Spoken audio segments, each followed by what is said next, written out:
for you. Good evening. I'm going to be talking about lung cancer mimics today. And we're going to look at various conditions. There are many conditions that can mimic lung cancer in the chest. As you know, infection is very common. There are inflammatory conditions, other neoplasms besides um, lung cancer can appear as lung cancer.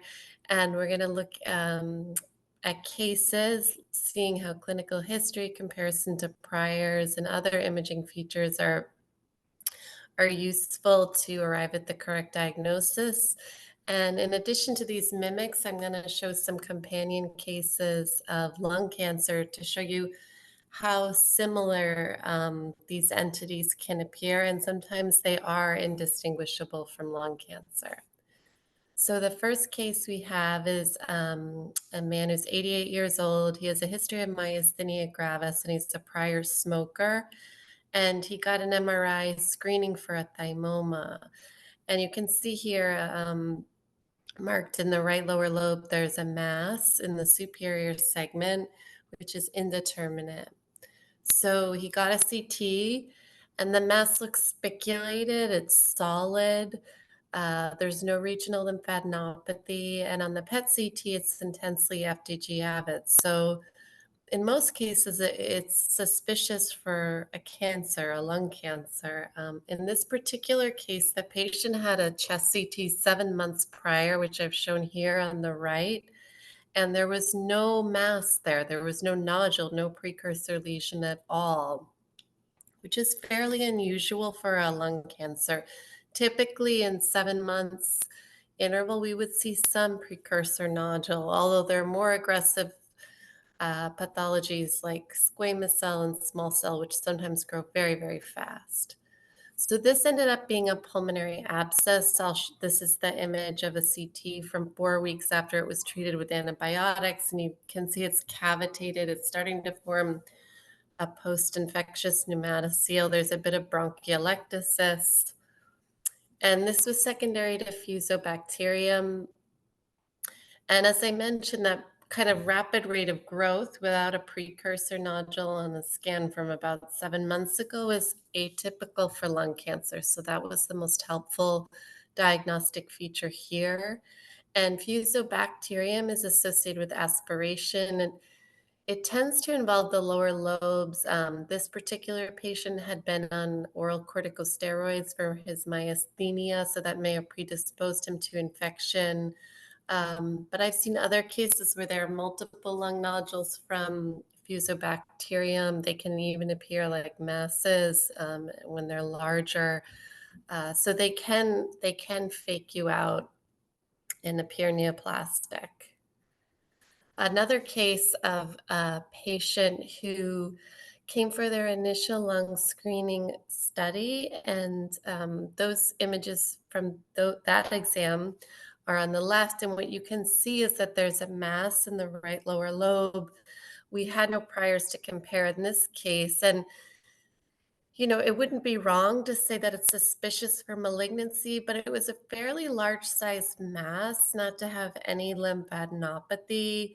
Um, some of it is a bit ill-defined, but it wasn't clearly, in my mind, a cancer. So in this case, we recommended a short interval follow-up. It actually didn't get done till 6 months. We recommended it sooner, but you can see it completely resolved. So pneumonia can sometimes look very, very ominous, and we either need a short follow-up to confirm its infection, um, and if we have priors, that's even better. So here we have a case of a man who had newly diagnosed esophageal cancer, and he was getting staging studies for the cancer. And you can see that there's this sort of ill-defined subsolid nodule. It's part solid. It has some dense ground glass in the lateral basal right lower lobe. It had a little bit of uptake on PET, and we didn't have any priors. And because the patient was about to begin neoadjuvant chemo for the esophageal cancer, they did want to refer the patient for a percutaneous biopsy. And 14 days later, the patient came in for that study. And we were already wondering, maybe perhaps this isn't an inflammatory infectious nodule. So we scanned the patient and it had already begun to decrease in size. So no biopsy was necessary. So often, as I mentioned, the short follow up is the most useful tool we have in confirming infection if that's what we're suspecting.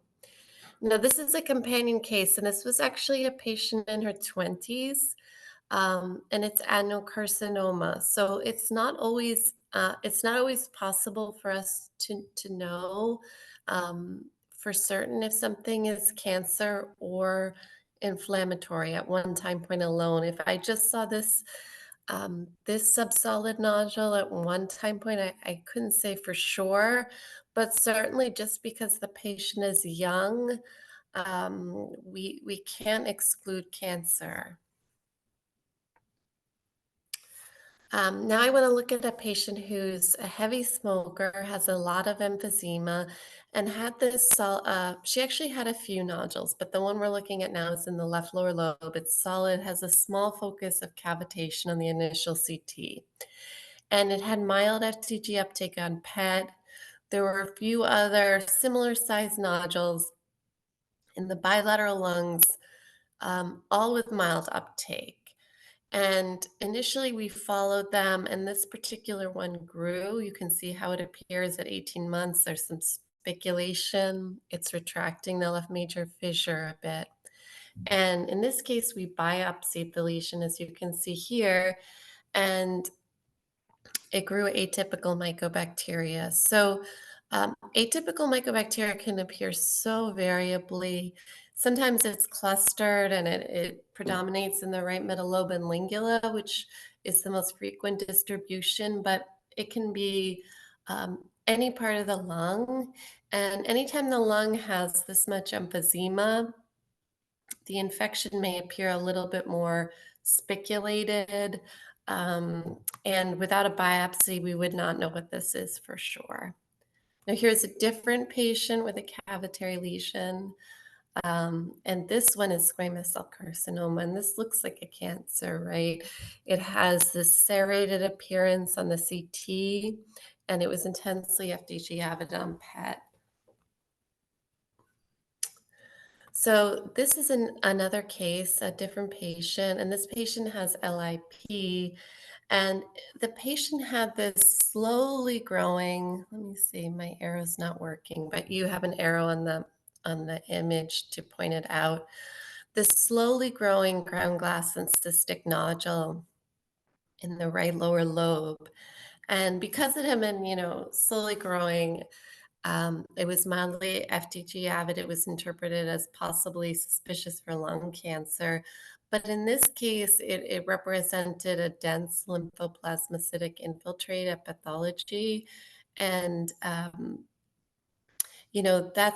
that's not surprising, actually. When you look at the patient who has LIP, they get these lymphoid lesions, they can develop MALT. Um, so that's something important to consider if they have an underlying diffuse lung disease, in this case LIP, it may be something other than lung cancer. Now, here's another case of a cystic lesion that is lung cancer. This is a mucinous adenocarcinoma. Um, And this patient has a bunch of clustered nodules in the lower lobes. There's bronchial wall thickening. And in this case, I don't think it's certain what this, that this is definitely a lung cancer, but it certainly could be. It could also be something related to infection because there's clearly airways disease. But this is a mucinous adenocarcinoma. So there is quite a bit of overlap.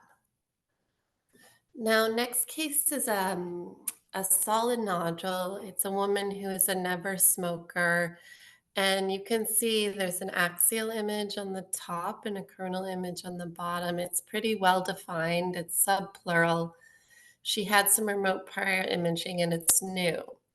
So she had no symptoms of infection. She has a history of Crohn's disease. And given she has no known malignancy, so we didn't think it was as likely to be a metastasis. So given the fact that it was new and kind of indeterminate, a follow-up was done in 6 weeks. And you can see this is a follow-up CT, and it's a large mass. At this point, there's kind of central low attenuation. There's no lymphadenopathy, and the patient remained asymptomatic.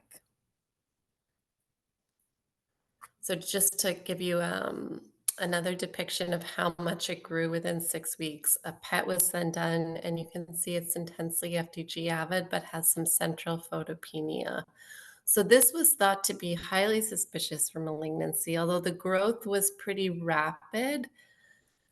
And a biopsy was done. This actually represents a necrobiotic nodule. And this can be a very rare extraintestinal manifestation of Crohn's disease. Typically, we see necrobiotic nodules in the setting of rheumatoid, but occasionally they can occur with inflammatory bowel disease, and they can be solid or cavitary. There can be more than one. In this case, there was just one lesion. And it's this sterile um, aggregate of these inflammatory cells.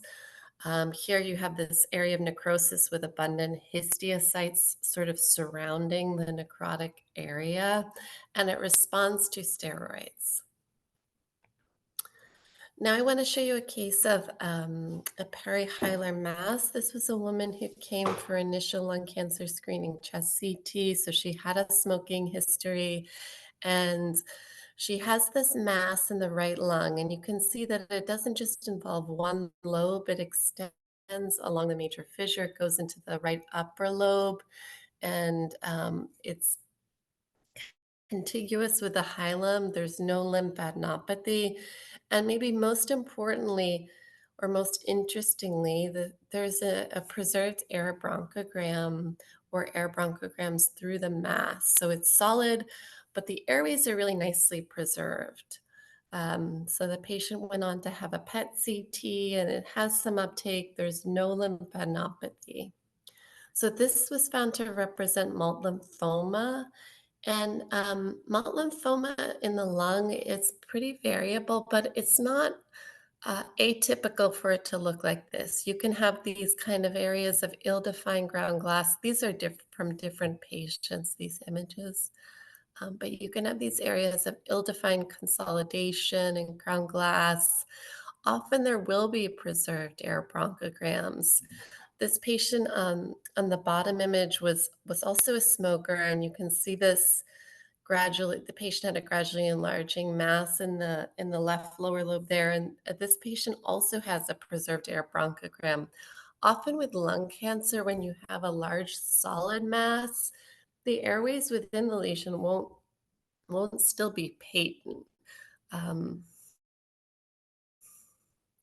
so here's a companion case, another perihilar mass in a smoker. And in this case, the airways are not preserved through the lesion, right? We have the vessel we see, and the patient had an endobronchial biopsy. It was indeterminate. You can see here the lesion again. Whoops.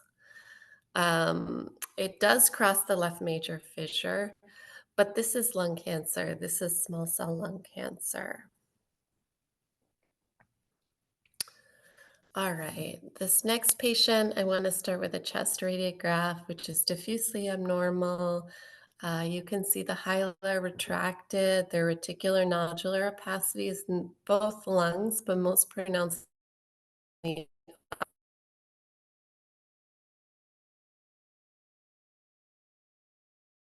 over to the hilum. So on the CT, we see this lesion in the right lung. It's sort of centered, this mass sort of centered in the posterior segment of the right upper lobe, but probably going into the right lower lobe. There's thickening of the bronchovascular interstitium and perilymphatic nodules. This is a case of progressive massive fibrosis, which can very easily mimic lung cancer. And I don't think anyone could exclude lung cancer just looking at this image alone. The PET CT showed uptake within that mass-like opacity, and that is typical for PMF, that these areas of coalescent fibrosis oftentimes have FDG uptake. They can be bilateral, but they can also be asymmetric. And just to show you how much overlap there is with cancer in these settings, I have a case of a patient with EGFR lung cancer on the right, and it was untreated at this time. Now, the only difference that I could say here, there's thickening of the bronchivascular interstitium in both patients. There are perilymphatic nodules, and the patient with lung cancer, the mass is a little bit more irregular and spiculated or serrated, but both of them, could be interpreted as suspicious for neoplasm. So PMF, it's most commonly associated with coworkers, pneumoconiosis, and silicosis, but it can also be seen in sarcoid or talcosis, but less frequently. And we see these nodules that are present and they tend to coalesce over time into these larger mass-like opacities with associated distortion. It's an upper lobe predominant process, as we see here, and it tends to have FDG avidity on PET.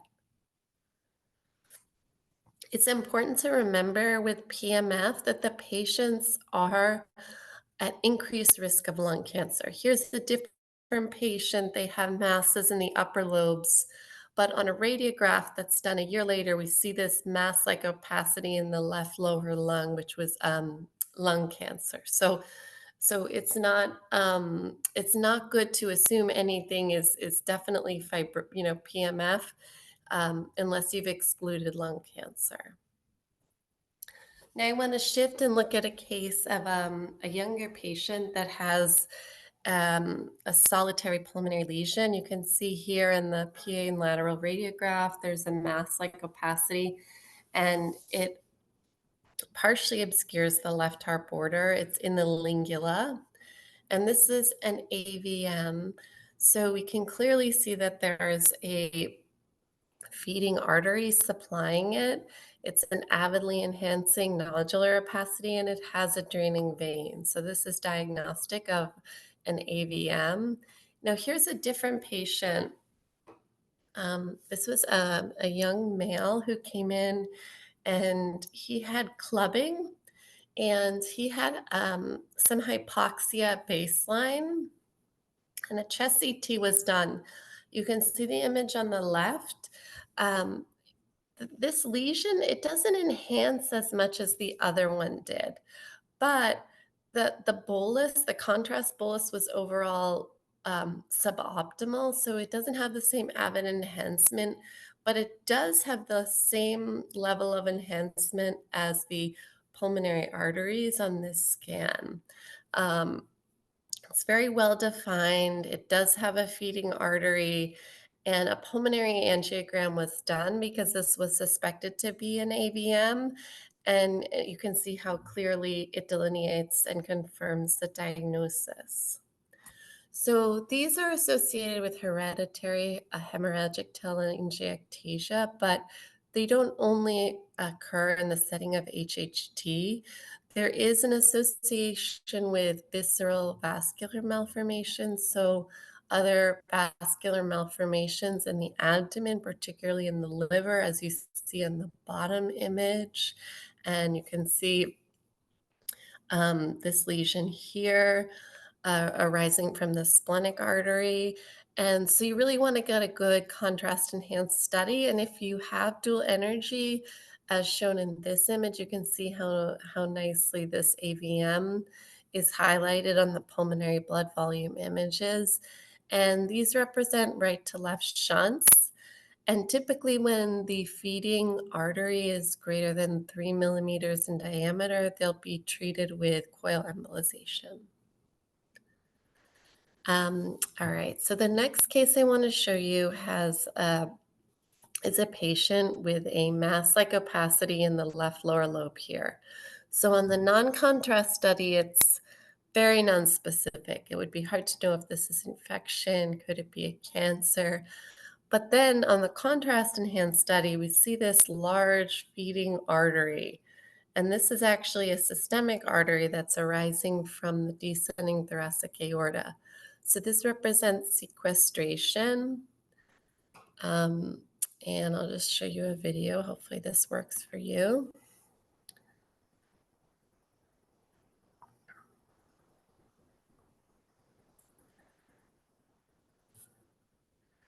Um, okay, so it's really important to recognize that this is a sequestration with a contrast enhanced study, because without it, the patient may not be appropriately diagnosed. And in this case, a biopsy was performed. And you don't ideally want to biopsy a sequestration because it's supplied by this systemic artery. And in this case, you can see there's quite a bit of perilesional hemorrhage from the biopsy.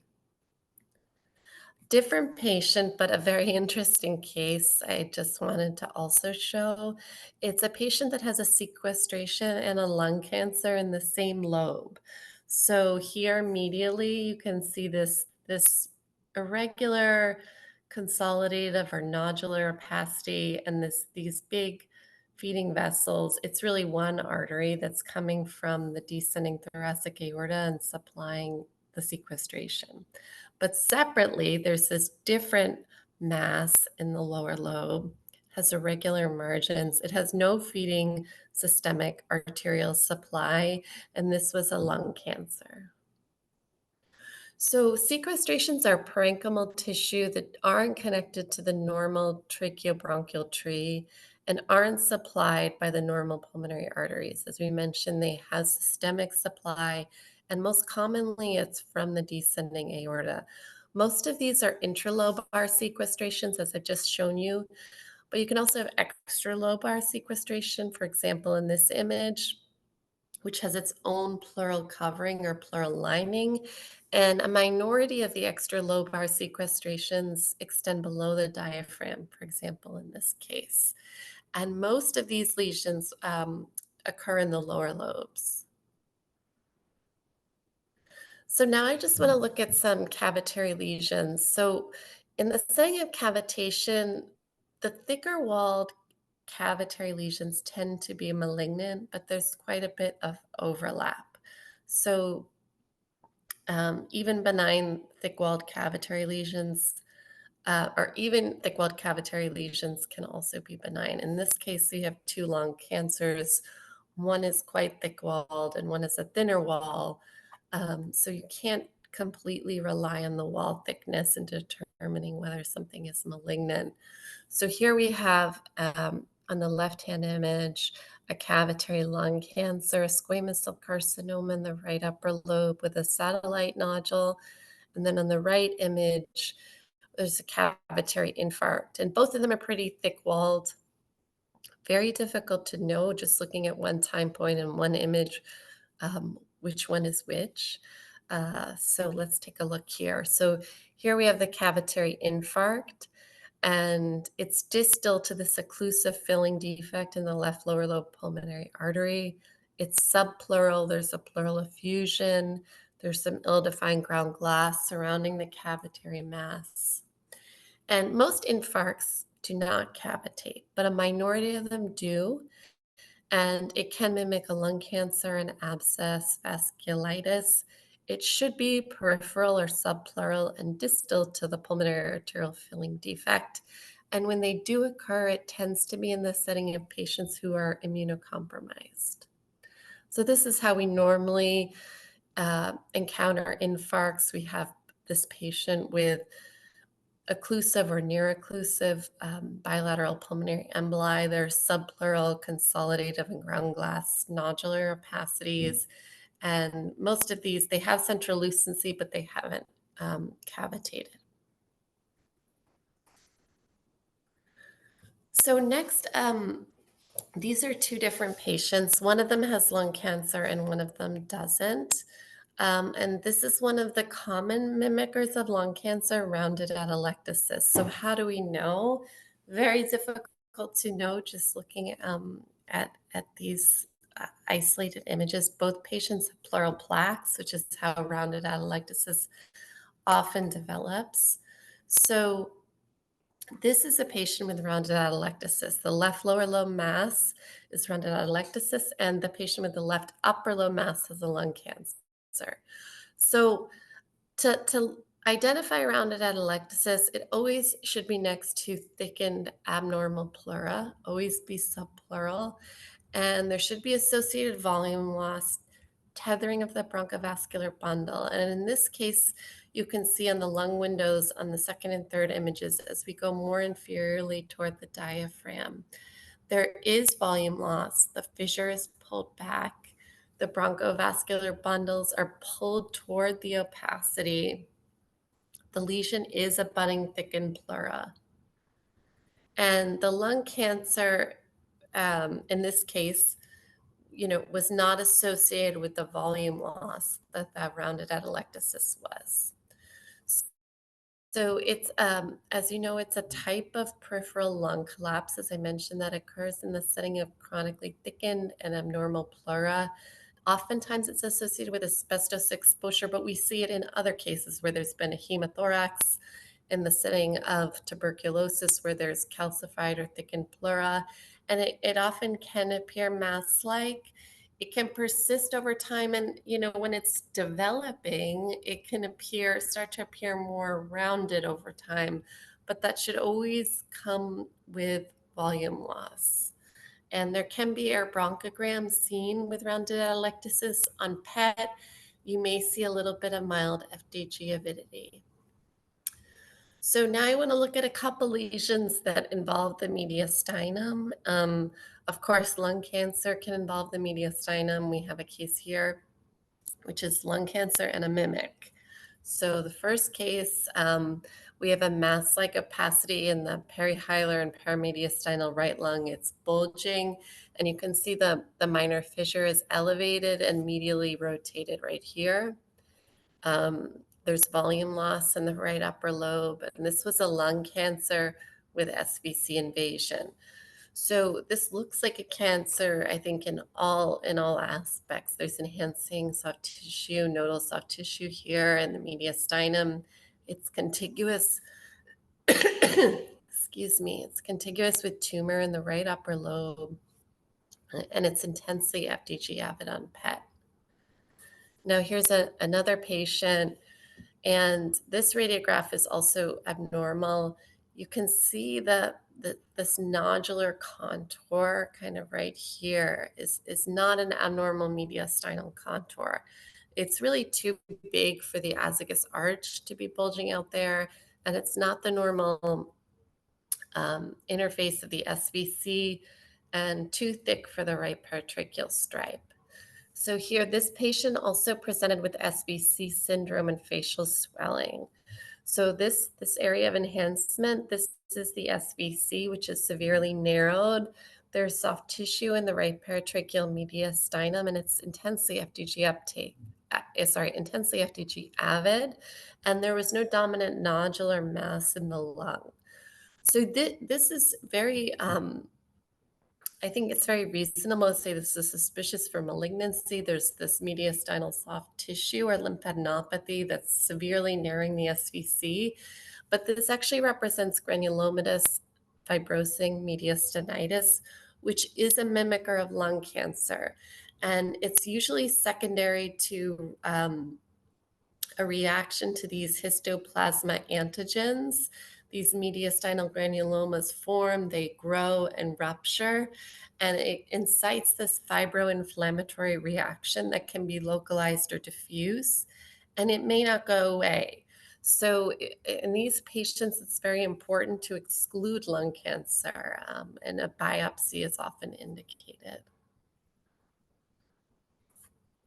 So another patient, similar kind of abnormality. There's thickening of the right paratracheal stripe with this rounded nodular contour. On the CT, there's a mass or kind of this nodule here in the mediastinum, in the right paratracheal mediastinum, and that's some central low attenuation, coarse calcification, and it has peripheral intense FDG uptake.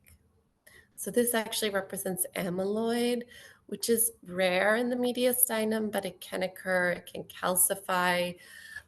Here on the Congo red stain, you can see, and here on the non-polarized light, you can see this apple green birefringence, which is characteristic of amyloidosis. So amyloid in the lung, it's very variable. It can be FDG avid or relatively photopenic or mild FDG uptake. This particular case of nodular amyloidosis is intensely FDG avid. But in this case here, there's a nodule in the superior segment of the right lower lobe, which has only minimal FDG uptake, and it's also amyloid. Nodular amyloidosis can be multifocal. It can grow slowly over time. It's a common mimicker of lung cancer. It can also occur in the setting of Sjogren's syndrome and LIP, as shown on the right image, where there's cysts. So it's a whole spectrum of disease, and it's associated with this abnormal extracellular deposition of amyloid. We mentioned the green birefringence and Congo red under the polarized light. In addition to the lung, it can affect the tracheobronchial tree, it can affect the heart and the pleura.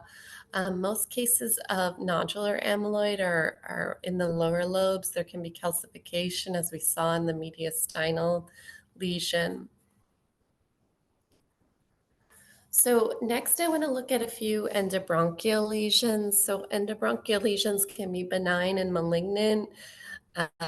Oftentimes when we see an endobronchial lesion, we want to exclude a lung cancer. So these are three different patients. Two of them have non-malignant entities, and one of them has lung cancer. So let's take a look. Here's the first patient. So the left upper lobe anterior segmental bronchus is opacified, and the bronchi are dilated and basically occluded proximally. And on the CT images alone, it's tough to know whatever lesion is there, where it begins and where it ends. Although in the PET CT, all the FDG is very nodular and proximally located. So this is a lung cancer. It was a squamous cell carcinoma causing endobronchial obstruction. And in this case, the PET CT was quite helpful in determining where the lesion is. But usually it's going to be proximal if there is a cancer, and distally there'll be endobronchial mucus plugging and obstruction. Next patient, here's our chest radiograph. You see these tubular branching opacities in the paramediastinal right lung. And on the CT, there are dilated bronchi in the paramediastinal right upper lobe. Initially, they're completely opacified. There's no post-obstructive atelectasis. On a scan just a couple weeks later, there's some new consolidation or atelectasis surrounding these tubular branching opacities. And on the soft tissue windows, you see this high attenuation material within these dilated bronchi and bronchioles. So this is allergic bronchopulmonary aspergillosis.